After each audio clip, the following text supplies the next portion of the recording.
बिस्मिल्लाहिर्रहमानिर्रहीम। फ़स्लुन फ़िल मवानि'i अल-मानि'ु मिनल इर्सी अर्बअतुन अर्रिक़ु वाफ़िरन कान औ नाक़िसन वल क़त्लु अल्लज़ी यतअल्लक़ु बिही वुजूबुल क़िसासी अविल कफ़्फ़ारति वख्तिलाफ़ुद्दीनैनि वख्तिलाफ़ुद्दारैनि इम्मा हक़ीक़तन कल हर्बिय्यि वज़्ज़िम्मिय्यि औ हुक्मन कल मुस्तअमिनि वज़्ज़िम्मिय्यि अविल हर्बिय्यैनि मिन दारैनि मुख़्तलिफ़ैनि वद्दारु इन्नमा तख़्तलिफ़ु बिख्तिलाफ़िल मनाअति वल मालिकि लिन्क़िताइल इस्मति फ़ीमा बैनहुम। ठीक। बिस्मिल्लाहिर्रहमानिर्रहीम। भाई हमने मुस्तहिक़ीने तरका की जो तादाद है वो पढ़ लिया जी कि मुस्तहिक़ीने तरका के जो गिरोह हैं वो कितने हैं जी? 10 है। हाँ, मुस्तहिक़ीने तरका के गिरोह की तादाद 10 है। उनमें से आपको ये बात बता दी है कि आजकल के दौर के अंदर जो असबाते सबबिया हैं, असबाते सबबिया हैं और असबाते सबबिया के जो मुज़क्कर असबात हैं, असबाते सबबिया और असबाते सबबिया के मुज़क्कर असबात हैं, वो फ़िलहाल मुनक़ते हैं, ख़ारिज हैं, क्योंकि आजकल ग़ुलामी का सिलसिला ख़त्म हो चुका है। इसी तरह जो बैतुल माल है, जो बैतुल माल है, चूँकि वो भी जो है वो ज़ालिम लोगों के कब्ज़ा में है, वो भी ज़ालिम लोगों के कब्ज़ा में है, इसलिए वो भी फ़िलहाल ख़ारिज हैं। बाकी जो गिरोह बचते हैं आज के दौर के अंदर वो कितने रह गए जी? 7 रह गए। कितने रह गए? 7 रह गए। वो 7 जो हैं उनमें से एक असहाब फ़राइज़ है, असहाब फ़राइज़ है, और एक असबाते नस्बिया हैं, असबाते नस्बिया हैं, और तीसरा अब जो नंबर आ जाएगा वो ज़विल फ़ुरूज़ नस्बिया पर रद्द होगा, ज़विल फ़ुरूज़ नस्बिया पर रद्द होगा। और जो चौथे नंबर पर आ जाएगा वो ज़विल अरहाम है, ज़विल अरहाम है। 5वें नंबर पर आ जाएगा मौलल मुवालात, मौलल मुवालात, और 6ठे नंबर पर आ जाएगा मुक़र्रलहु बिन नस्ब अलल ग़ैर, और 7वें नंबर पर आ जाएगा मूसा लहू बिजमीइल माल। तो आजकल फ़िलहाल ये 7 हैं। हाँ जी। उसके बाद इस फ़सल के अंदर मुसन्निफ़ रहिमहुल्लाह जो हैं वो मवाने इर्स को बयान फरमा रहे हैं। इस फ़सल के अंदर मतलब मवाने इर्स को बयान फरमा रहे हैं। जो मवाने का लफ्ज़ है ये माने की जमा है, ये माने की जमा है, और लुग़त के अंदर माने जो है वो 2 चीज़ों के दरमियान आड़ जो होती है, 2 चीज़ों के दरमियान जो आड़ होती है, रुकावट होती है, उसको क्या कहा जाता है? माने कहा जाता है। माने का 2 चीज़ों के दरमियान जो क्या हो? आड़ हो, रुकावट हो, 2 चीज़ों को मिलने से रोक दे, 2 चीज़ों को मिलने से रोक दे, उसको क्या कहते हैं? माने कहते हैं। ठीक है ना जी।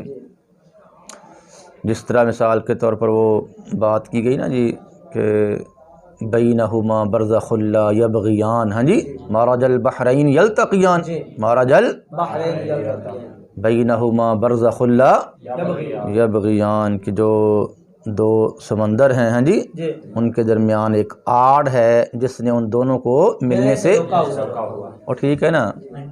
तो एक पानी जो है वो शोर किस्म का पानी है जो पिया ही नहीं जा सकता, मीठा है, एक मीठा है और एक क्या है? नमकीन है।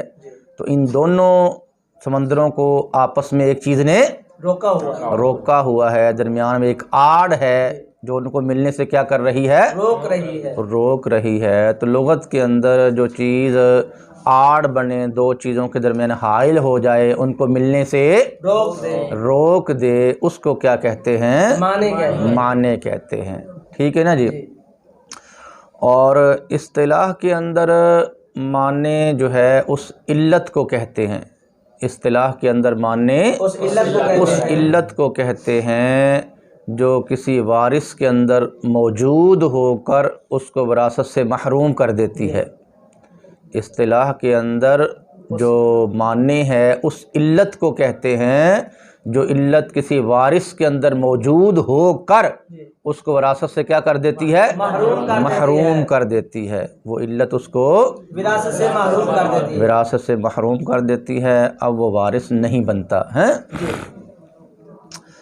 जो मवाने इर्स मुसन्निफ़ रहिमहुल्लाह ने बयान फरमाए हैं वो 4 हैं। मवाने इर्स कितने हैं? 4 हैं। 4 हैं। तो हम सबसे पहले जो है उनके नाम याद कर लेते हैं जी। उनके नाम याद कर लेते हैं। नाम याद कर लेते हैं, फिर हर एक की अलग अलग तफसील की जाएगी, हर एक की अलग अलग तफसील की जाएगी। तो जो 4 माने मुसन्निफ़ ने बयान फरमाए हैं उनमें से पहला माने जो है अर्रिक, ग़ुलामी है। क्या जी? ग़ुलामी है। ग़ुलामी है। और दूसरा माने जो है वो कत्ल है। दूसरा माने क्या है? कत्ल है। कत्ल है। और तीसरा माने जो है वो इख्तिलाफ़ दीनैन है। इख्तिलाफ़ दीनैन है। और जो चौथा माने है वो इख्तिलाफ़ दारैन है। वो क्या है? इख्तिलाफ़ दारैन है। तो माने जो मुसन्निफ़ ने बयान फरमाए हैं उनकी तादाद कितनी होगी जी? 4 माने हैं। नंबर 1 ग़ुलामी, नंबर 2 कत्ल, नंबर 3 इख्तिलाफ़ दीनैन और नंबर 4 इख्तिलाफ़ दारैन। नंबर 4 इख्तिलाफ़ दारैन। अब हम इनकी जो है वो तफसील बयान करते हैं जी। सबसे पहला माने जो मुसन्निफ़ ने बयान फरमाया है वो है अर्रिक, ग़ुलामी। क्या है जी? ग़ुलामी। ग़ुलामी जो है वो कामिल भी होती है और नाक़िस भी होती है। ग़ुलामी कामिल भी होती है और नाक़िस भी होती है। ग़ुलामी कामिल हो उसकी मिसाल जैसे फरमाया कि अलक़िन जो ख़ालिस ग़ुलाम है, जो क्या है? ख़ालिस ग़ुलाम है। ख़ालिस ग़ुलाम है, उसके साथ जो है वो किसी किस्म की जो आज़ाद होने की जिहत है वो नहीं लगी हुई, वो मुकम्मल तौर पर क्या है? ग़ुलाम ही है। क्या है? ग़ुलाम। ठीक है ना जी। उसके साथ आज़ादी की कोई जिहत नहीं लगी है, आज़ादी की जिहत नहीं लगी है। तो वो भी जो है उसके अंदर भी जो किन है, ख़ालिस ग़ुलाम है, उसके अंदर भी जो ग़ुलामी है वो कामिल होती है, ग़ुलामी कामिल होती है। इसी तरह जो ग़ुलाम मुकातब हो, जो ग़ुलाम मुकातब हो, जो मुकातब ग़ुलाम होता है उसके अंदर भी जो ग़ुलामी है वो कामिल होती है। मुकातब ग़ुलाम के अंदर भी ग़ुलामी कामिल होती है। मुकातब वो ग़ुलाम कहलाता है कि जिसको आका ने ये कहा हो कि तू मुझे इतने पैसे दे तो तू आज़ाद है, तो मुझे इतने पैसे दे और तू आज़ाद है। और जो ग़ुलाम है उसने उसको कबूल भी कर लिया हो, ग़ुलाम ने उसको कबूल भी कर लिया हो, तो अब ये शख्स जो है वो ग़ुलाम क्या बन जाएगा? मुकातब बन जाएगा, ग़ुलाम मुकातब बन जाएगा। अब जब ये मुकातब बन गया तो इसका हुक्म ये है कि इस ग़ुलाम को आका बेच भी नहीं सकता, इस ग़ुलाम को आका बेच भी नहीं सकता, इसको रहन भी नहीं रख सकता, इसको रहन भी नहीं रख सकता। ठीक है।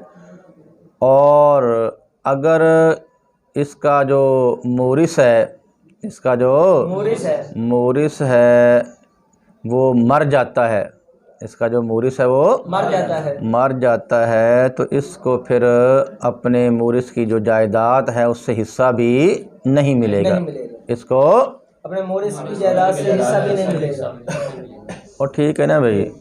हाँ, तो किन जो ख़ालिस ग़ुलाम है वो भी और जो मुकातब ग़ुलाम है वो भी, इन दोनों के अंदर क्या होती है? ग़ुलामी कामिल होती है, ग़ुलामी कामिल होती है। अगर इनका कोई मोरिस क्या हो जाता है? फौत हो जाता है, इनका मोरिस फौत हो जाता है। मिसाल के तौर पर देखो ना, ये एक शख्स है, हाँ जी, जी उसका जो बेटा है वो किसी का ग़ुलाम है, जी किसी का गुलाम है, चाहे वो खालिस ग़ुलाम हो चाहे मुकातब हो, जी चाहे खालिस ग़ुलाम हो चाहे मुकातब हो, चाहे मुकातब हो। तो अब एक शख्स का बेटा किसी का खालिस ग़ुलाम है या उसका मुकातब है, जी। तो बाप क्या हो जाता है? फौत। फौत हो जाता है, बाप फौत हो जाता है। फौत हो जाता है। तो अब ये जो खालिस ग़ुलाम है या ये जो मुकातब है, ये अपने बाप की जायदाद से हिस्सा नहीं ले सकता है, अपने बाप की जायदाद से हिस्सा नहीं ले सकता। और ठीक है ना, क्योंकि इसके अंदर जो मान्य है विरासत से, जो एक मान्य था वो एक मान्य इसके अंदर पाया गया है। जी एक मान्य इसके अंदर पाया गया वो क्या है? ग़ुलामी। गुलामी। ये जो ग़ुलामी होती है, ये जब किसी इंसान के अंदर मौजूद हो तो उसको वारिस बनने से रोक देती है, ठीक है, हाँ, विरासत से उसको महरूम कर देती है, उसको विरासत से महरूम कर देती है। और ठीक है। लिहाजा ये जो है वो अपने बाप का जो वारिस है वो नहीं बन सकती। एक मिसाल दी है आपको बाप वाली, और भी रिश्तेदार निकल सकते हैं ना जी, ये तो सिर्फ एक मिसाल दी है बाप वाली। दूसरे जो वरसा हैं अगर उनमें से कोई मर जाएगा तो फिर भी ये विरासत से महरूम होगा। ये विरासत से क्या होंगे? खालिस ग़ुलाम भी महरूम होगा और जो मुकातब है वो भी महरूम होगा। ये दोनों ग़ुलाम ऐसे हैं कि जिनके अंदर ग़ुलामी जो है वो कामिल है, ग़ुलामी कामिल है। और ग़ुलामी नाक़िस हो तो वो है मुदब्बर और उम्मे वलद में। क्या है? मुदब्बर और उम्मे वलद में। मुदब्बर और उम्मे वलद, इनके अंदर जो ग़ुलामी होती है वो नाक़िस होती है, इनके अंदर ग़ुलामी नाक़िस होती है। मुदब्बर वो ग़ुलाम कहलाता है कि जिसको आका ने ये कहा हो कि तू मेरे मरने के बाद आज़ाद है, तो मेरे मरने के बाद आज़ाद है। फिर ये जो मुदब्बर है, ये इसकी दो किस्में हैं। मुदब्बर की दो किस्में हैं। एक मुदब्बर मुतलक कहलाता है, एक मुदब्बर मुतलक कहलाता है, और दूसरा गैर मुक़य्यद है। दूसरा क्या है? मुक़य्यद है। और ठीक है, ये जो मुदब्बर मुतलक है तो इसकी सूरत ये होती है कि कोई शख्स जो है ना जी, अपने किसी ग़ुलाम की आज़ादी को अपने किसी ग़ुलाम की आज़ादी अपने मौत पर मुअल्लक़ करे, अपने ग़ुलाम की आज़ादी को अपनी मौत पर मुअल्लक़ करे, लेकिन उसके अंदर जो है किसी वस्फ़ या शर्त की कैद ना लगाए, किसी वस्फ़ या शर्त की कैद ना लगाए। और ठीक है, तो ये क्या हो जाएगी? ये मुदब्बर मुतलक होगा। और ठीक है, तो मसलन ये कह दिया अपने ग़ुलाम को कि तू मेरे मरने के बाद क्या है? आज़ाद है, तो मेरे मरने के बाद आज़ाद है। बस दरमियान में अब किसी वसफ़ या शर्त की कैद नहीं लगाई है, तो ये मुदब्बर क्या है? मुतलक है। ये मुदब्बर मुतलक है। और अगर अपने ग़ुलाम की आज़ादी को अपनी मौत पर मुअल्लक़ कर दिया, अपने ग़ुलाम की आज़ादी को अपनी मौत पर मुअल्लक़ कर दिया, लेकिन साथ किसी वस्फ़ या शर्त की कैद लगा दी, किसी वस्फ़ या शर्त की कैद लगा दी, तो ये मुदब्बर क्या कहलाएगा? मुक़य्यद कहलाएगा। मसलन मिसाल के तौर पर ये कह दिया कि मैं जिस आका अपने ग़ुलाम को कहता है कि मैं जिस बीमारी के अंदर अब मुब्तला हूँ, मैं अपनी जिस बीमारी के अंदर अब मुब्तला हूँ, अगर मैं अपनी इसी बीमारी के अंदर मर गया तो तू आज़ाद है। अगर मैं अपनी इसी बीमारी के अंदर मर गया तो तू आज़ाद है। तो ज़ाहिर बात है, इसलिए दरमियान में क्या लगा दी है? कैद लगा दी है ना, कि इसी बीमारी के अंदर मरा तो फिर आज़ाद है, इसी बीमारी के अंदर मरा तो फिर आज़ाद है। ठीक है।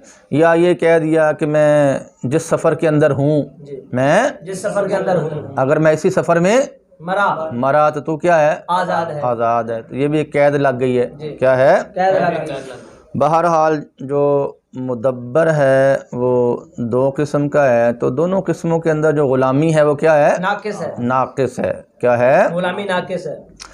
मौत तो आपको पता है अभी क्या है? यकीनी है। मौत तो यकीनी है, किसी को भी मौत से छुटकारा नहीं है। कुल्लु नफ्सिन ज़ाइक़तुल मौत है। ठीक है ना भाई, मरना तो यकीनी है, इस वजह से फिर उसने आज़ाद हो ही जाना है ना जी, उसने आज़ाद हो ही जाना, आज़ाद हो ही जाना है। तो इसके साथ फिर आज़ादी की एक जेहत लग चुकी है ना जी, आज़ादी की एक जेहत लग चुकी है। तो इसके अंदर ग़ुलामी क्या हो गई, नाक़िस हो गई। उम्मे वलद जो है वो बांदी कहलाती है, उम्मे वलद वो बांदी कहलाती है कि जिस बांदी से आका की कोई औलाद हो, जिस बांदी से आका की कोई औलाद हो। तो ये जो उम्मे वलद होती है ये भी आका के मरने के बाद आज़ाद हो जाती है, ये भी आका के मरने के बाद आज़ाद हो जाती है। तो जब ये आका के मरने के बाद आज़ाद हो जाती है तो इसके साथ भी आज़ादी की जेहत लग गई हुई है, इसके साथ भी आज़ादी की जेहत लग गई है। इस वजह से फिर मुदब्बर की तरह जो उम्मे वलद है इसके अंदर भी ग़ुलामी नाक़िस होगी, इसके अंदर भी ग़ुलामी नाक़िस होगी। और ठीक है, मुदब्बर के अंदर भी ग़ुलामी नाक़िस है और उम्मे वलद के अंदर भी क्या है, ग़ुलामी नाक़िस है। तो अगर उम्मे वलद या मुदब्बर का कोई मोरिस जो है वो फौत हो जाता है, उम्मे वलद का या मुदब्बर का कोई वारिस मोरिस क्या हो जाता है, फौत हो जाता है, तो ये हजरात अपने मोरिस की जायदाद से हिस्सा नहीं ले सकते हैं, क्योंकि इनके अंदर एक माने मौजूद है, इनके अंदर एक रुकावट मौजूद है जो इनको वारिस बनने से रोकती है, जो इनको वारिस बनने से रोकती है, जो इनको विरासत से महरूम कर देती है, जो इनको विरासत से महरूम कर देती है। ठीक है ना जी। बाकी रह गया बेटा जी जो मुकातब होता है, जो मुकातब होता है तो उसके अंदर जो ग़ुलामी है वो पूरी है। क्या है, ग़ुलामी पूरी है, क्योंकि वहाँ पर ये भी एहतिमाल मौजूद है, वहाँ पर ये भी एहतिमाल मौजूद है कि जो ग़ुलाम है वो अपने आका को ये बात कह दे, भाई मैं जो है वो पैसे कमा कर देने की इस्तिताअत नहीं रखता हूँ, जितने पैसों की आपने शर्त लगाई है ना जी, भी तुम मुझे इतने पैसे दे देना तो तू आज़ाद है, मैंने वो बात कबूल तो कर ली थी, लेकिन अब मैं देखता हूँ, कमाई करता हूँ, मैं ये समझता हूँ कि भाई मैं ये पैसे अदा नहीं कर सकता हूँ। तो जब वो बदले किताबत जो है वो अदा नहीं कर सकेगा और आका को कह देगा कि मैं इसको ख़त्म करता हूँ, अक़्द किताबत को मैं ख़त्म करता हूँ, तो अब वो दोबारा मुकम्मल ग़ुलाम बन जाएगा। क्या हो जाएगा, दोबारा मुकम्मल ग़ुलाम बन जाएगा। और ठीक है ना जी। अब ज़ाहिर बात है कि इसका जो है वो मुकातब जो ग़ुलाम है उसका आज़ाद होना कोई यकीनी नहीं है ना, उसका आज़ाद होना यकीनी नहीं है, जबकि मुदब्बर का तो आज़ाद होना क्या है, यकीनी है ही सही। क्या है, यकीनी है कि उसने आका ने मरना ही मरना है, उसने तो मरना ही मरना है। तो उम्मे वलद फिर वो भी चूँकि आका के मौत पर वो भी आज़ाद हो जाती, तो मरना तो है ही आका ने, क्या है, मरना तो है ही, लिहाजा उनके अंदर फिर ग़ुलामी क्या हो गई है, नाक़िस हो गई है। और किन जो खालिस ग़ुलाम है, जो खालिस ग़ुलाम है और जो मुकातब है उनके अंदर क्या है, ग़ुलामी कामिल हो गई, ग़ुलामी क्या है, कामिल है। किन के अंदर और मुकातब के अंदर ग़ुलामी कामिल है, मुदब्बर के अंदर और उम्मे वलद के अंदर ग़ुलामी बहरहाल ग़ुलामी कामिल हो या ग़ुलामी नाक़िस हो, ये जो ग़ुलामी है ये मवाने इर्स में से एक माने है। ये क्या है, हाँ, ये किसी भी इंसान के अंदर ग़ुलामी मौजूद होकर उसको विरासत से महरूम कर देती है, उसको विरासत से महरूम कर देती है। ठीक है ना भी। अब बेटा जी ये जो ग़ुलामी है इसको माने इर्स इस वजह से करार दिया गया है, ग़ुलामी को माने इर्स इस वजह से करार दिया गया है कि आप इस बात को जानते हैं कि जो ग़ुलाम होता है वो किसी चीज़ का मालिक नहीं बन सकता, जो ग़ुलाम होता है वो किसी चीज़ का मालिक नहीं बन सकता। अब अगर ग़ुलाम का जो कोई मोरिस है वो फौत होता है, ग़ुलाम का मोरिस फौत होता है और उसकी जायदाद किसको दें, ग़ुलाम को दे दें, तो ग़ुलाम को जब देंगे तो जो कुछ ग़ुलाम के पास जाता है वो उसके आका का हो जाता है, वो उसके आका का हो जाता है। अब वो जायदाद कहाँ गई, उसके आका के पास चले गई है। क्या चले गई है, आका के पास चली गई, आका के पास चले गई है। तो फिर इसको जो है वो जायदाद देने का कोई फ़ायदा हासिल नहीं होगा कि बग़ैर किसी जनाब वजह के वो किसी का माल गैर रिश्तेदार में चला जाएगा, क्या हो जाएगा? गैर रिश्तेदार में चला जाएगा। और ठीक है ना जी, वो जो गुलाम जो आका होगा वो कोई मरने वाले का तो रिश्तेदार नहीं है ना जी। हाँ, तो इसको गुलाम को माल देना तो ये गोया किसको देना है? गैर को देना, गैर को ही देना है। किसको देना है? गैर को ही देना है। इस वजह से फिर ग़ुलाम को क्या करा, महरूम करार दिया गया है, ठीक है। और इसको जायदाद मरने वाले की नहीं दी जाती। चलें जनाब, इसको बयान फरमाएं। रहमतुल्लाह ने जो बयान फरमाया है वो है जी कत्ल। क्या है? कत्ल। लेकिन हर कत्ल जो है ये माने इर्स नहीं है। हर कत्ल माने इर्स नहीं है। तो कत्ल की भाई किस्में हैं 5। कत्ल की 5 किस्में हैं। 5 किस्में हैं। एक है कत्ले अमद, कत्ले अमद। दूसरा है शिबह अमद, दूसरा है शिबह अमद। तीसरा है कत्ले खता, चौथा है कायम मकाम खता, और 5वां है कत्ल बिस्सबब। कत्ल बिस्सबब। कत्ल की कितनी किस्में हैं? 5 किस्में हैं। 5 किस्में हैं। हाँ, कत्ले अमद, शिबह अमद, कत्ले खता, कत्ले कायम मकाम खता और कत्ल बिस्सबब। कितनी हो गई? 5। इन 5 किस्मों में से जो पहली किस्म कत्ले खता है, कत्ले अमद है, पहली किस्म जो कत्ले अमद है, कत्ले अमद है, तो कत्ले अमद की सूरत में किसास वाजिब होता है। कत्ले अमद की सूरत में किसास वाजिब होता है, ठीक है जी। और जो दूसरी, तीसरी और चौथी है, कत्ल की जो दूसरी, तीसरी और चौथी किस्म, चौथी किस्म है, इन तीनों किस्मों के कत्ल से, इन तीनों किस्मों के कत्ल से जो है वो कफारा वाजिब होता है। क्या होता है? कफारा वाजिब होता है, ठीक है जी। और जो 5वीं किस्म है कत्ल बिस्सबब, जो कत्ल बिस्सबब, इन ये 5वीं किस्म के कत्ल की सूरत में ना किसास है ना कफारा है, ना किसास है ना कफारा है, बल्कि इस किस्म के कत्ल से दियत वाजिब होती है। क्या होती है? दियत वाजिब होती है, ठीक है ना भाई। तो 5 किस्मों में से जो पहली किस्म है उससे किसास वाजिब होता है, और 3 से 4 3 से कफारा वाजिब, 3 से कफारा वाजिब होता है, और जो 5वें नंबर पर है दियत वाजिब होती है, उससे किसास भी वाजिब नहीं होता और कफारा भी वाजिब नहीं होता।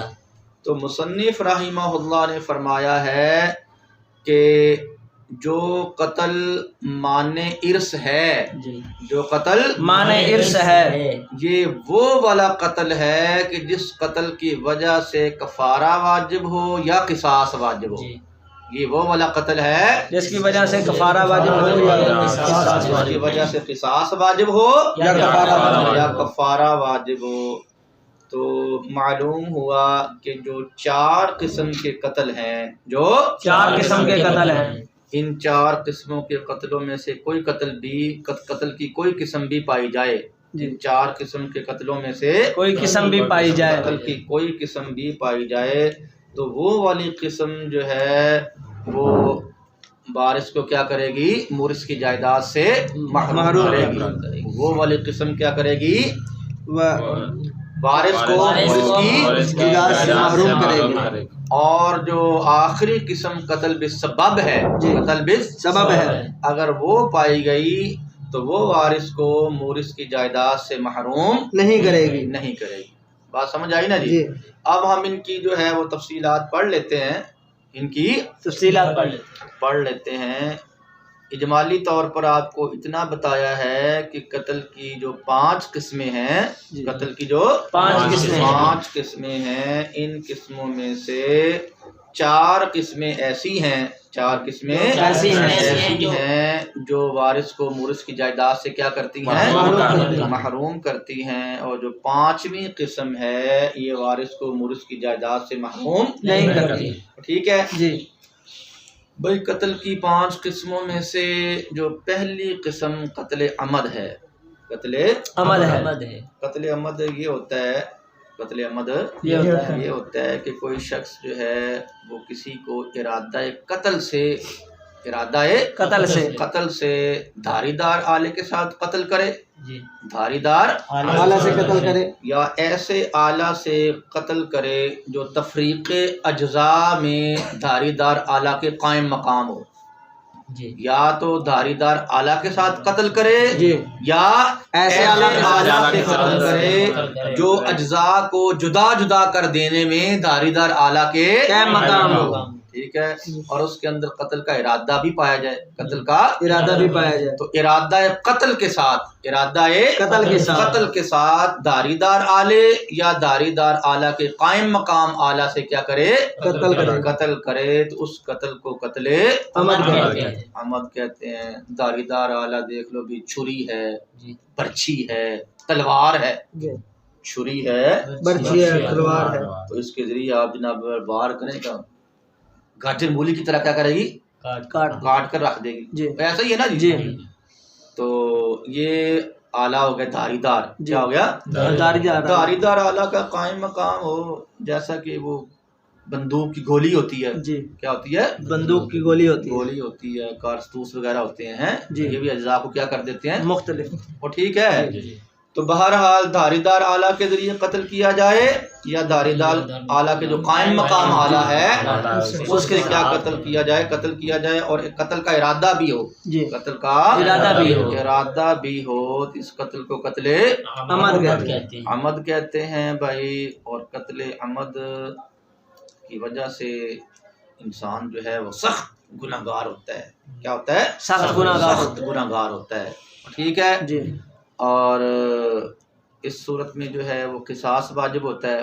क्या होता है, किसास वाजिब होता है कि बदले के अंदर उस कातिल को भी क्या किया जाता है, कत्ल के बदले में उस कातिल को भी कत्ल किया जाता है। और हाँ, अलबत्ता अगर जो अपना मकतूल है उसके जो वरसा हैं, उसके जो वरसा हैं वो कातिल से सुलह कर लें, क्या कर लें, कातिल से सुलह कर लें, उससे पैसे वैसे ले लें, उसकी कातिल की रजामंदी के साथ, कातिल की रजामंदी के साथ उससे क्या ले लें, कोई पैसे लेकर सुलह कर लें, तो ये भी जायज़ है। सुलह पैसे लेकर उससे सुलह कर लें तो ये भी जायज़ है। ठीक है। तो बहरहाल जो कत्ले अमद है इससे किसास वाजिब होता है, तो अगर कोई शख्स जो है वो अपने मोरिस को कत्ल कर देता है कत्ले अमद के साथ, अगर कोई वारिस अपने मोरिस को जानबूझकर धारीदार आला के साथ क्या कर देता है, कत्ल कर देता है। कहता है भी इस बाप का मुझे हिस्सा तो मिलना ही था, मेरे बाप का हिस्सा मुझे मिलना था, तो पता नहीं कब इसने फौत होना है, मुझे तो अब जरूरत है, पता नहीं इसने क्या होना है, कब फौत होना है, तो मैं क्या कर देता हूँ, इसको माज़अल्लाह कत्ल ही कर देता हूँ, है ताकि क्या कर लूँ, जल्दी हिस्सा हासिल कर लूँ। तो फिर जिस हिस्से को शरीयत ने क्या किया था, मुअख्खर किया था, जिस हिस्से को शरीयत ने मुअख्खर किया था, इसने उसको जल्दी हासिल करने की कोशिश की, तो फरमाया कि अब तो बिल्कुल ही महरूम हो जाएगा। क्या हो जाएगा, बिल्कुल ही महरूम हो जाएगा। पहले तो तुझे क्या हिस्सा मिल जाना था, पहले तो तुझे हिस्सा मिल जाना था, बाप की जो मौत है उस पर हिस्सा तुझे मिल जाना था, लेकिन तूने अब ये जुर्म किया है। हाँ जी, जिस चीज को शरीयत ने मुअख्खर किया था तूने उसको जल्दी हासिल करने की कोशिश की है, लिहाजा तेरी कोशिश तेरे मुंह पर मार दी जाएगी, वापस ही है, तुझे कुछ भी अब नहीं होगा, कुछ भी नहीं मिलेगा, कुछ भी नहीं मिलेगा। और ठीक है ना भाई।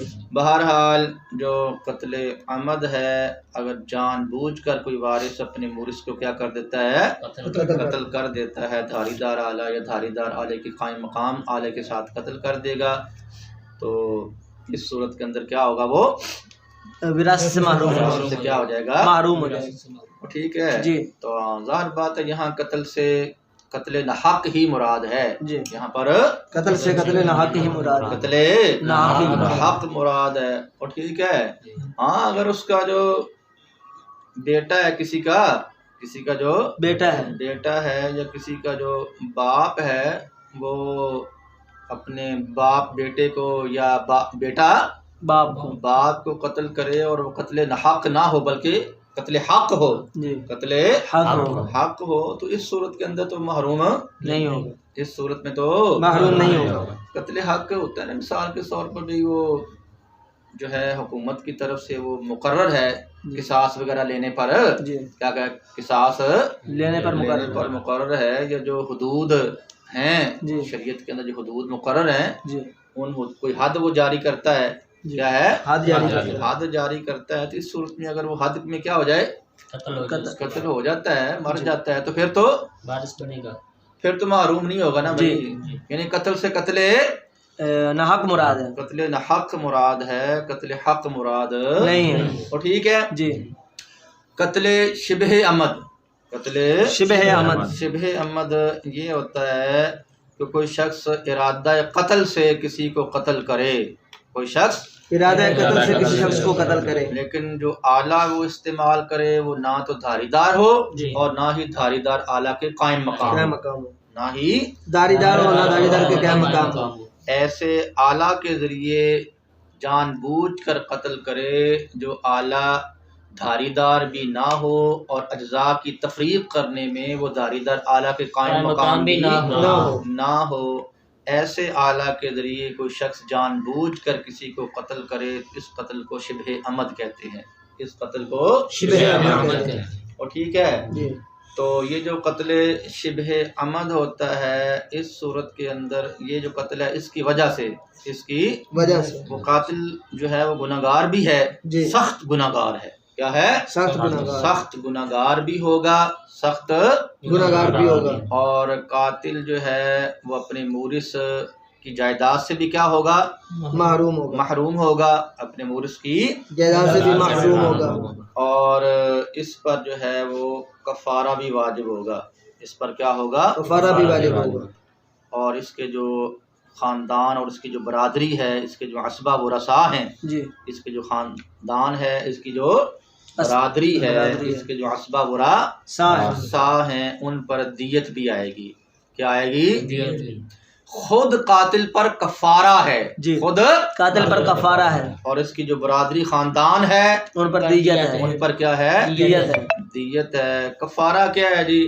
कफारा है एक गुलाम या बांदी को आज़ाद करना, एक गुलाम या बांदी को आज़ाद करना, और इसकी ताकत ना होने की सूरत में 2 माह के लगातार रोज़े रखना, इसकी ताकत ना होने की सूरत में 2 माह के लगातार रोजे रखना। और ठीक है, ये क्या है, इसका कफारा है। कफारा क्या है कि या तो वो गुलाम या बांदी आज़ाद करे, गुलाम या बांदी आज़ाद करे, और इसकी इस्तिताअत ना होने की सूरत में, जैसा कि आजकल गुलाम बांदी को सिलसिला है ही नहीं है, गुलाम बांदियों का आजकल सिलसिला है नहीं, या गुलाम बांदी को सिलसिला अगर हो भी जाए, गुलाम बांदियों का सिलसिला अगर हो भी जाए और उसके पास जो है वो पैसे गुलाम बांदी खरीदने की इस्तिताअत ना हो, बहरहाल गुलाम बांदी आज़ाद ना करने की जो इस्तिताअत है वो 2 तरह हो सकती है। गुलाम बांदी है ही नहीं, गुलाम बांदी है ही नहीं, उसका वजूद ही ख़त्म हो गया है,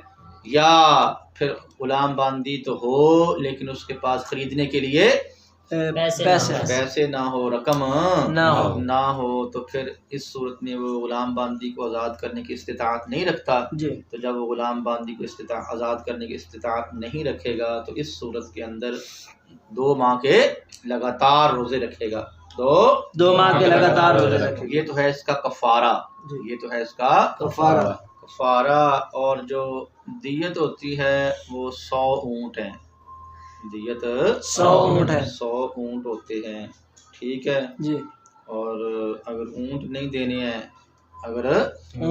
हैं, तो फिर दिनार देने हैं, तो वो 1000 दिनार हैं, 1000 दिनार है, और दिरहम देने हैं तो 10,000 हैं, क्या है? 10,000 है दिरहमों की सूरत में अदा करनी है तो 10,000 दिरहम देने पड़ेंगे। जी। दिनार की सूरत में आज़ाद करनी है तो 1,000 करनी है तो 1,000 दिनार देना पड़ेगा। जी। और अगर ऊँटों की सूरत में दियत अदा करनी है तो वो 100 ऊँट अदा करने पड़ेंगे। 100 ऊँट अदा करने पड़ेंगे। ठीक है जी। उन 100 ऊँटों में से जो 25 हैं, जो 25 हैं, 25 ऊँट हैं वो बिनते मखाद होंगे, बिनते मखाद होंगे। तो ठीक है। और 25 जो हैं वो बिनते लबून होंगे। जी।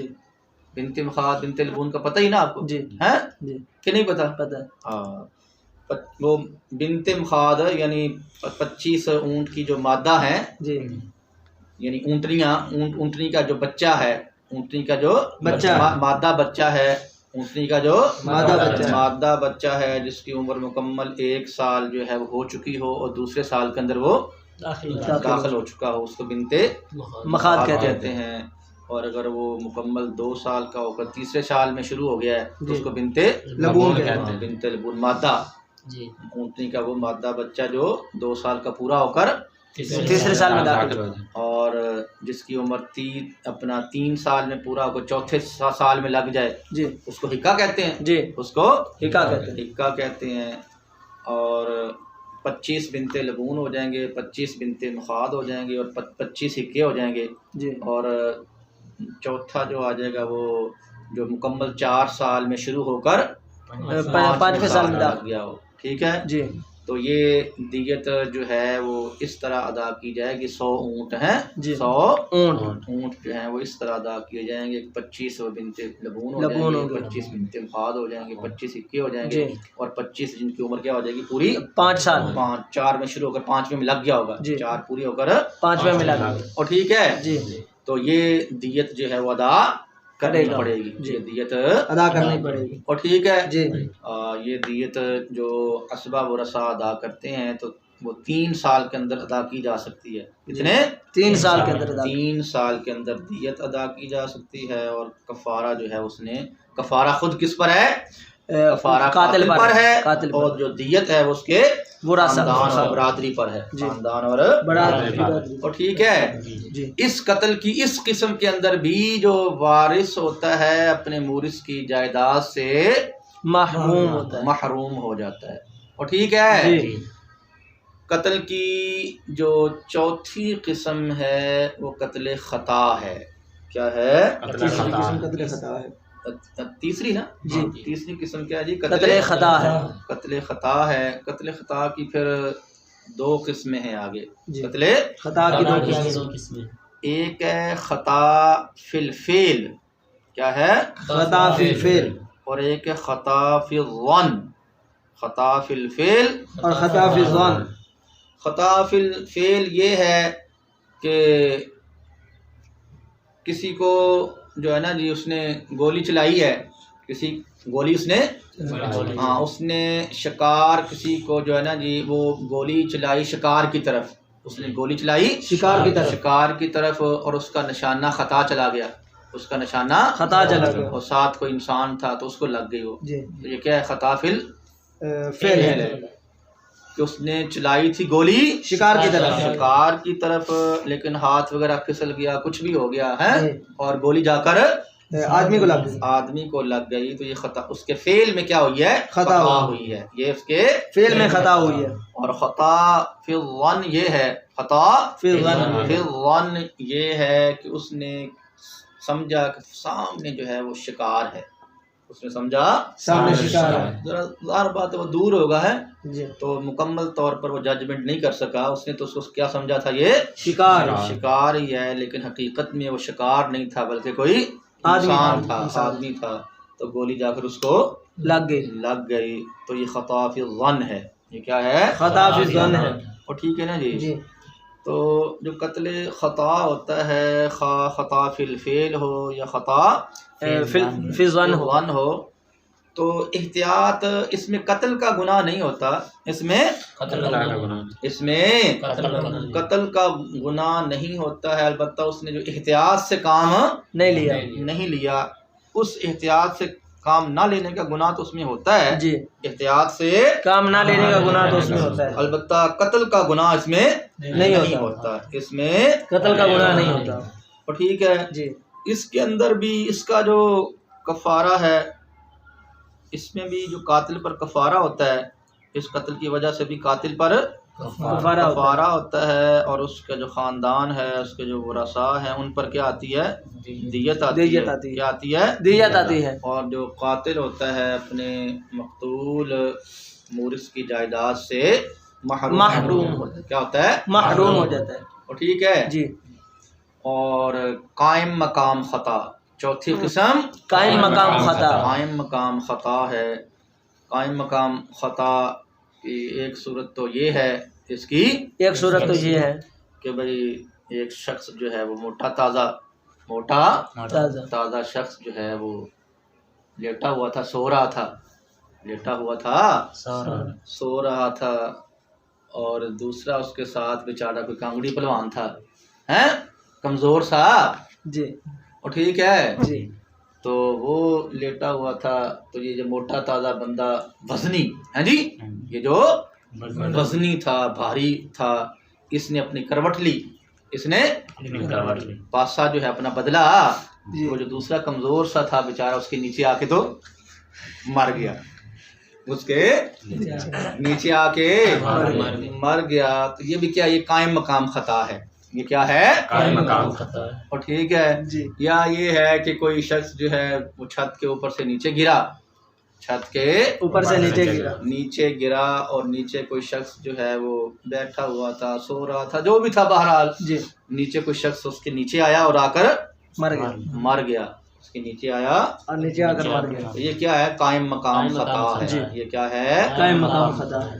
तो कायम मकाम खता का हुक्म भी वही है जो कत्ले खता का है। कायम मकाम खता का हुक्म भी वही है जो कत्ले खता का है। और ठीक है जी, और पांचवी किस्म है जी कत्ल बिस्सबब। जी, पांचवी किस्म है कत्ल बिस्सबब। कत्ल बिस्सबब की एक सूरत ये है, कत्ल बिस्सबब की एक सूरत ये है कि किसी शख्स ने दूसरे शख्स की ज़मीन के अंदर, किसी शख्स ने दूसरे शख्स की ज़मीन के अंदर जो है वो कुआं खुदवा दिया। जी, किसी शख्स ने दूसरे की ज़मीन के अंदर कुआं खुदवा दिया। हाँ, दूसरे की जो ममलूका ज़मीन है उसके अंदर कुआं खुदवा दिया, और कोई शख्स उस कुएं के अंदर गिरकर मर गया।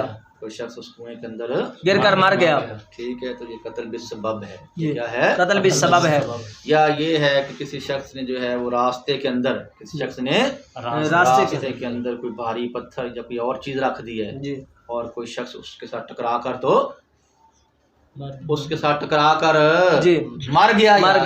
कोई शख्स उसके साथ टकरा कर होता है। मिसाल अंधेरा भी हो सकता है। क्या है? अंधेरा हो सकता है। किसी शख्स ने रास्ते के अंदर कोई भारी चीज, कोई ऐसी चीज रख दी है जी, वो अंधेरा था, कोई शख्स गुजरते हुए क्या होगा उसके साथ टकराया तो क्या हो गया? मर गया। तो ये कत्ल का सबब तो यही बना ना, फिर कत्ल का सबब यही रखने वाला बना है। तो ये कत्ल बिस्सबब है। तो कत्ल बिस्सबब की वजह से ना कफारा वाजिब होता है, ना किसास वाजिब होता है। हाँ, अलबत्ता दियत क्या होती है? वाजिब होती है। तो ये कत्ल की जो आखिरी किस्म है, कत्ल की जो आखिरी किस्म है, अगर इस कत्ल की वजह से किसी वारिस ने अपने मूरिस को क्या किया है? कत्ल किया है। कत्ल की आखिरी किस्म की वजह से अगर वारिस ने अपने मूरिस को तो फिर वो जो वारिस है अपने मूरिस की जायदाद से महरूम नहीं होगा। और बाकी जो ऊपर वाली 4 किस्में हैं उनमें से अगर कत्ल की कोई किस्म पाई गई और उस किस्म की वजह से जो कातिल है उसने अपने मकतूल मूरिस को क्या कर दिया? कत्ल कर दिया, तो वारिस अपने मूरिस मकतूल की जायदाद से क्या हो जाएगा? महरूम हो जाएगा। और ठीक है जी, चलें जी बयान करो इसको। ये जो तीसरा माने है, माने इसमें से जो तीसरा माने है वो इख्तिलाफ़े दीनैन है। क्या है? इख्तिलाफ़े दीनैन है। वारिस और मूरिस के दीनों का मुख्तलिफ होना। वारिस और मूरिस के दीनों का मुख्तलिफ होना। जो मूरिस था वो मुसलमान है, जो मूरिस है वो मुसलमान है, और जो वारिस है वो काफिर है। क्या है? काफिर है। या जो मूरिस है वो काफिर है और जो वारिस है वो मुसलमान है।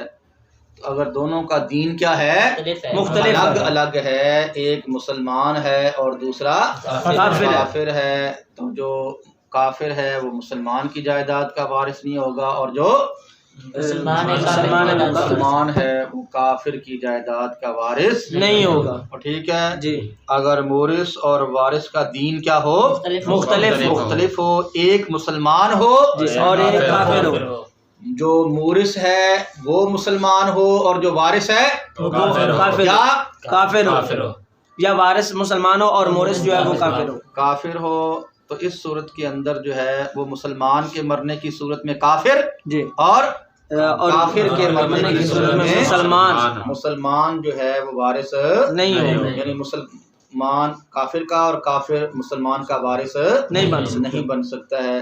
हदीस पाक का मफहूम है, हदीस पाक का मफहूम है कि ला यतवारसु अहलु मिल्लतैन, ला यतवारसु अहलु मिल्लत, हाँ कि जो दो मिल्लतों वाले हैं, जो दो मिल्लतों वाले हैं वो एक दूसरे के वारिस नहीं बनते, जो दो मिल्लतों वाले हैं वो एक दूसरे के वारिस नहीं बन सकते। मतलब वो ये कुफर अलग जो है वो कुफर अलग मिल्लत है, कुफर अलग मिल्लत है और इस्लाम अलग मिल्लत है, इस्लाम अलग मिल्लत है और कुफर अलग मिल्लत है।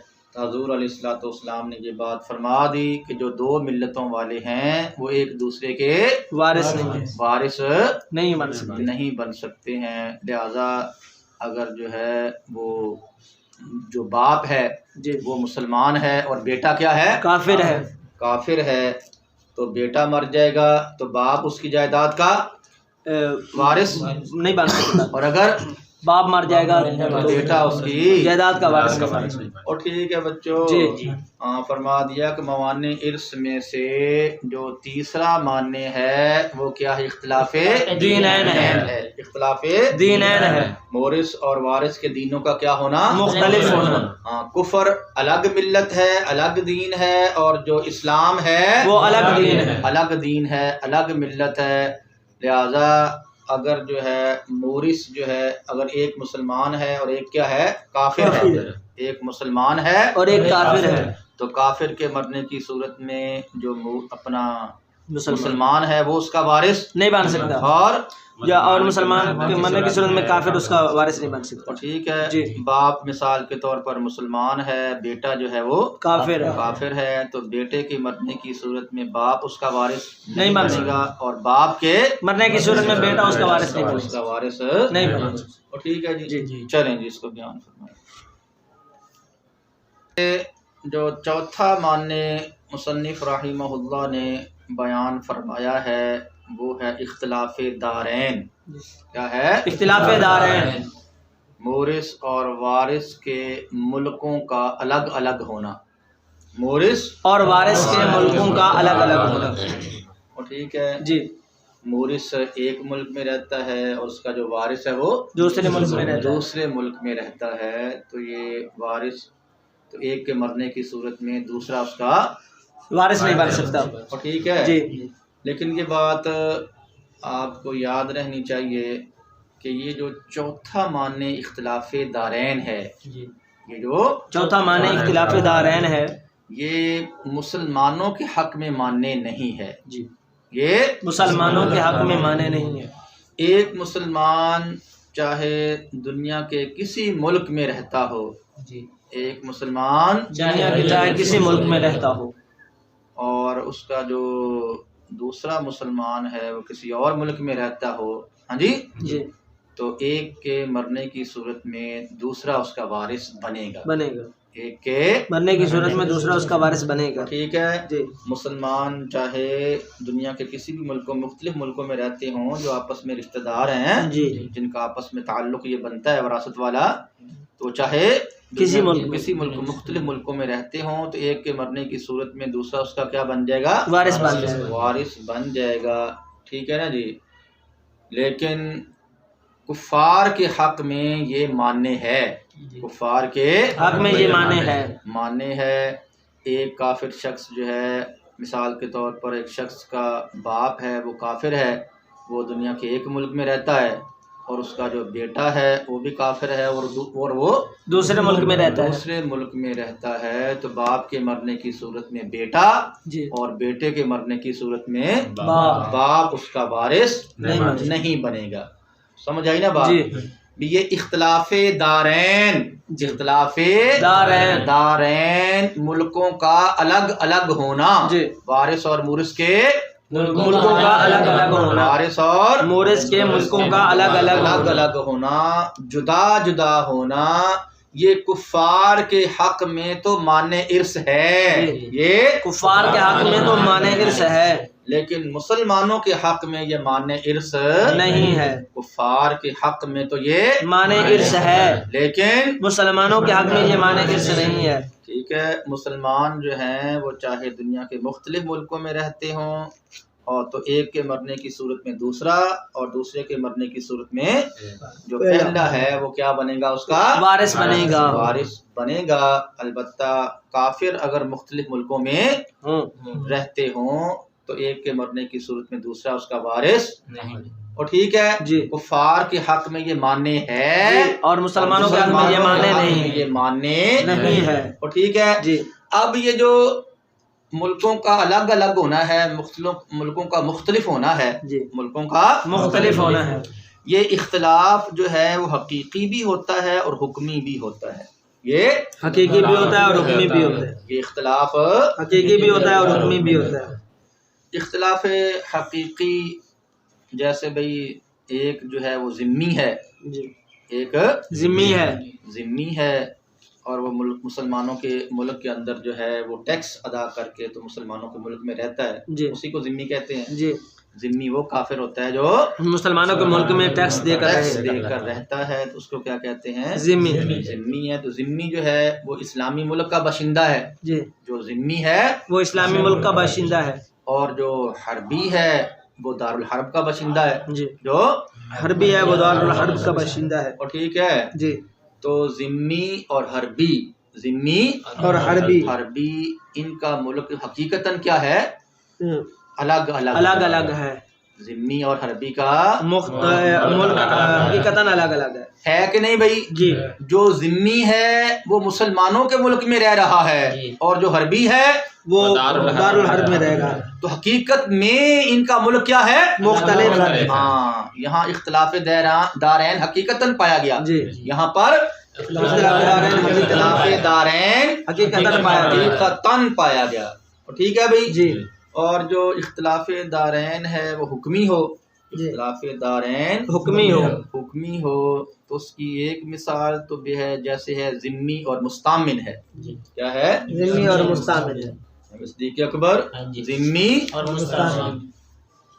ज़िम्मी तो आपको पता ही है, जो मुसलमानों के मुल्क में गैर मुस्लिम टैक्स देकर रह रहा है, जो मुसलमानों के मुल्क में टैक्स देकर रह रहा है, वो क्या है? ज़िम्मी है। और मुस्तामिन जो है वो काफिर है, जो आर्जी तौर पर अमान लेकर तो मुसलमानों के मुल्क में आया हुआ है, जो आर्जी तौर पर अमान लेकर मुसलमानों। और जैसे भाई कोई बाहर से खरीदो फरोख्त करने के लिए वीज़ा वूज़ा लेकर आ जाते हैं, खरीदो फरोख्त करने के लिए वीज़ा लेकर आ जाते हैं, सैर व तफरीह करने के लिए भी कई आ जाते हैं, और ठीक है, लेकिन वो आर्जी तौर पर आए हैं, वो आर्जी तौर पर अमान लेकर आए हैं, बाद में उन्होंने अपने मुल्क में जाना होता है, बाद में उन्होंने अपने मुल्क में जाना होता है। अब यहाँ पर देख लो कि जो ज़िम्मी है और मुस्तामिल है, जो हकीकत में तो क्या है? हकीकतन तो वो एक ही मुल्क है भाई जी, है कि नहीं है जी? हकीकतन क्या है? एक ही मुल्क है, हकीकत में एक मुल्क में है। और हुक्मन मुख्तलिफ, हुक्मन क्या है? मुख्तलिफ। हकीकत में तो देख लो वो एक ही इस्लामी मुल्क में आए हुए हैं, क्या है?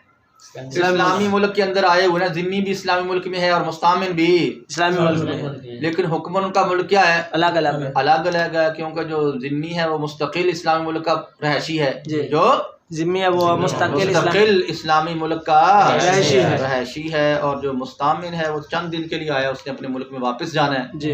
तो यहाँ इख्तिलाफ ज़िम्मी और मुस्तामिन के दरमियान इख्तिलाफ दारैन तो है, लेकिन हकीकतन नहीं है, अलबत्ता हुक्मन है। क्या है? हुक्मन है। और ठीक है, लिहाजा अगर जो है वो बाप जो है, जो बाप काफिर बाप जो है वो जिम्मी है, और जो हरबी बेटा है वो क्या है, मुस्तामिन है। जो हरबी बेटा बोलते तो नहीं है, काफिर बाप क्या हो, वो जिम्मी हो, और मुसलमान बेटा हरबी हो, मुस्तामिन हो। तो बाप के मरने की सूरत में बेटा, और बेटे के मरने की सूरत में बाप। वारिस बनेगा कि नहीं? अल्लाह अकबर कबीरा। भाई कहा था ना इख्तिलाफ दारैन है, और इख्तिलाफ दहरैन कुफार के हक में माने हैं भाई जी। इख्तिलाफ दारैन है और इख्तिलाफ दारैन कुफार के हक में माने हैं। और ये कहा इख्तिलाफ दारैन आम है, चाहे हकीकी हो चाहे हुक्मी हो। तो यहाँ पर अगरचे क्या है, हुक्मी है, लेकिन फिर भी माने तो उसने बनना ही है। जी जी, माने तो उसने बनना है। तो परेशान फिर क्यों हो यार? हैं, परेशान होना तो इस बात की अलामत है कि जैसे समझ बात नहीं आई यार, हैं भाई। जो इख्तिलाफ दारैन है वो माने इर्स है कुफार के हक में, जो इख्तिलाफ दारैन है वो माने इर्स है। कुफार के हक में क्या है, माने इर्स है। चाहे हकीकतन क्या हो, इख्तिलाफ दारैन हो, चाहे और ठीक है जी। हकीकतन की मिसाल भी आ गई है, और हुक्मन की भी एक मिसाल आ गई है। हुक्मन की मिसाल आ गई। कौन सी, हुक्मन की एक मिसाल कौन सी आई है, जैसे कि जिम्मी और मुस्तामिन। जिम्मी और मुस्तामिन। मुस्तामिन है। हकीकत में तो क्या इनका मुल्क एक है, एक है, लेकिन हुक्मी तौर पर क्या है, अलग अलग अलग है। और ठीक है जी। और इस हुक्मी की दूसरी मिसाल दी है, एक हुक्मी की दूसरी मिसाल दी है कि भाई दो मुख्तलिफ मुल्कों के दो हरबी, दो मुख्तलिफ किस्मों के दो मुख्तलिफ मुल्कों के दो हरबी। जो आर्जी तौर पर एक मुल्क के अंदर आ जाएं, जी। जो आर्जी तौर पर एक मुल्क के अंदर आ जाए, दो मुख्तलिफ मुल्कों के दो हरबी जो आर्जी आर्जी तौर पर एक मुल्क के अंदर आ जाए। तो अब भी यहाँ पर भी देख लो आप कि अगरचे हकीकतन तो क्या है, उनका मुल्क एक है, एक है ना, जी। हकीकत में तो उनका मुल्क एक वो है। भी एक जगह इकट्ठे हो गए ना वो, जी। हकीकत में तो उनका मुल्क एक है, लेकिन हुक्मी तौर पर क्या है, अलग अलग अलग हैं। हुक्मी तौर पर अलग अलग। और ठीक है, बहरहाल इख्तिलाफ दारैन जो है वो कुफार के हक में माने इर्स है। जो इख्तिलाफ चाहे वो हकीकतन इख्तिलाफ दारैन हो, चाहे हुक्मन इख्तिलाफ दारैन हो, चाहे हकीकतन इख्तिलाफ दारैन हो या हुक्मन। और ठीक है, हकीकतन इख्तिलाफ दारैन हो तो उसकी क्या मिसाल है जी, जैसे जिम्मी और हरबी काफिर है। क्या है, जिम्मी और हरबी। कि जिम्मी जो है वो मुसलमानों के मुल्क में रह रहा है, और जो हरबी है वो कुफार के मुल्क में रह रहा है, दारुल अरब में रह रहा है, तो उसका मुल्क हकीकत में अलग है और हुक्मन में अलग अलग है। जमा तो नहीं है ना जी? और ठीक है, हकीकतन अलग अलग है, और जो है वो हुक्मन क्या हो, अलग अलग, हुक्मन अलग अलग। तो उसकी एक मिसाल क्या है, जिम्मी और मुस्तामिन है। जिम्मी और मुस्तामिन है। यहाँ पर जिम्मी और मुस्तामिन चूंकि वो दोनों मुसलमान इस्लामी मुल्क में हैं, दोनों इस्लामी मुल्क में, लेकिन जिम्मी उस मुल्क का बाशिंदा है, टैक्स देकर वहाँ रह रहा है, मुस्तकिल बाशिंदा है, और जो मुस्तामिन है वो आर्जी तौर पर आया हुआ है, अमान लेकर आर्जी तौर पर आया। तो अगरचे हकीकतन तो यहाँ क्या है, मुल्कों का इख्तिलाफ नहीं है, हकीकतन तो नहीं है, लेकिन क्या है, हुक्मन इख्तिलाफ है, हुक्मन क्योंकि बिलाखिर जो मुस्तामिन है उसने चले ही जाना है वहाँ से यार, वहाँ से चले जाना है। और ठीक है, दूसरी मिसाल दी है दो मुल्कों के दो हरबी, दो हरबी जो हैं वो किसी एक जगह पर क्या हो जाएं, एक मुल्क के अंदर जमा हो जाएं, तो ये भी क्या है, इख्तिलाफ हुक्मी है। ये भी क्या है, इख्तिलाफ दारैन हुक्मी है। और ठीक है, मुसन्निफ रहमहुल्लाह ने ये बताया है कि कि भाई जो मुल्कों का इख्तिलाफ है ये कब शुमार होगा, जी मुल्कों का एक मुल्क दूसरे मुल्क से अलग कब शुमार होगा, एक मुल्क दूसरे मुल्क से अलग फरमाया कि जब फौज एक मुल्क, जब दो मुल्कों की जो फौजें हैं वो भी अलग अलग हों और उनका जो बादशाह है वो भी अलग अलग हो, जब क्या हो, फौज भी अलग फौज भी अलग हो और बादशाह भी अलग हो, तो तब वो दो मुल्क करार पाएंगे, तब वो और ठीक है। जब फौज भी क्या हो उनकी अलग अलग हो और बादशाह भी क्या हो अलग अलग हो, तो तब वो क्या करार पाएंगे, दो मुल्क करार पाएंगे, तब वो और ठीक है। क्योंकि फरमाते हैं इस वजह से जो दरमियान में जो इस्मत होती है, इस्मत व हिफाजत, इस्मत व हिफाजत वो मुनक़ते हो जाती है, वो मुनक़ते हो आपको पता है ना जी। अब मिसाल के तौर पर जो पाकिस्तान मुल्क है, जो क्या है, पाकिस्तान मुल्क, तो पाकिस्तान के जो बाशिंदे हैं, पाकिस्तान के जो बाशिंदे हैं, इनकी हिफाजत तो जो पाकिस्तान की फौज है वो पाकिस्तान का बादशाह वही करेगा ना, कि इंडिया की करेगी, पाकिस्तान। ठीक है। तो एक मुल्क के जो बाशिंदे होते हैं उनकी हिफाजत उसी मुल्क की फौज ने और बादशाह ने करनी होती है। दूसरे मुल्क की जो फौज और बादशाह होता है उसने तो अपने की करनी होती है ना जी। फरमाया अगर बादशाह भी क्या हो अलग अलग हो और फौज भी अलग अलग हो, तो फिर क्या करार पाएंगी, वो अलग अलग मुल्क करार पाएंगे, फिर वो अलग अलग मुल्क करार पाएंगे, ठीक है। अब देख सकते हैं मिसाल के कश्मीर का बादशाह अलग होता है, नहीं हाँ